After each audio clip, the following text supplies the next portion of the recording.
இருக்கு ஆனா இல்ல ஆனா இருக்கு. நீங்க ரிலேஷன்ஷிப்ல இருக்கீங்களா ஆர் சிச்சுவேஷன்ஷிப்ல இருக்கீங்களான்னு சொல்லி தெரியல உங்களுக்கு. இந்த வீடியோ பார்த்து தெரிஞ்சுக்கோங்க.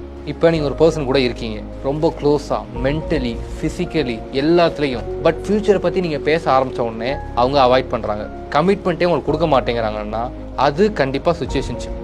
ஈஸியாக சொல்லணும்னா இது கேஷுவல் ரிலேஷன்ஷிப்பும் இல்லை, சீரியஸ் ரிலேஷன்ஷிப்பும் இல்லை. இந்த ரிலேஷன்ஷிப்பில் உங்கள் மேலே ஒரு ஸ்ட்ராங்கான எமோஷனல் கனெக்ஷன் இருக்காது, உங்கள் மேலே ஒரு பெரிய ஸ்பார்க் இருக்காது, எப்போனாலும் உங்களை விட்டு போயிடலாங்கிற மென்டாலிட்டி அவங்கள்ட்ட ரொம்ப ஸ்ட்ராங்காக இருக்கும். ஸோ இந்த ரிலேஷன்ஷிப் இதனால் க்ரோவும் ஆகாது. பட் அவங்களுக்கு அந்த டைம் மொமெண்ட்டுக்கு நீங்கள் மென்டலி ஃபிசிக்கலி வேணுங்கிறதுனால உங்களை அவாய்டும் பண்ண மாட்டாங்க, உங்களை விடவும் மாட்டாங்க.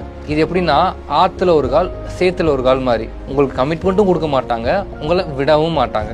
நல்லா புரிஞ்சுக்கோங்க, ஒரு பர்சன் ஸ்ட்ராங்காக சிச்சுவேஷன்ஷிப்பை பிலீவ் பண்ணாங்க அப்படின்னா அவங்க கண்டிப்பாக கமிட்மெண்ட் கொடுக்க மாட்டாங்க. ஸோ அவங்கள விட்டுட்டு வேற ஒரு பர்சன் பார்க்குறது தான் உங்கள் லைஃப்க்கு பெட்டர்.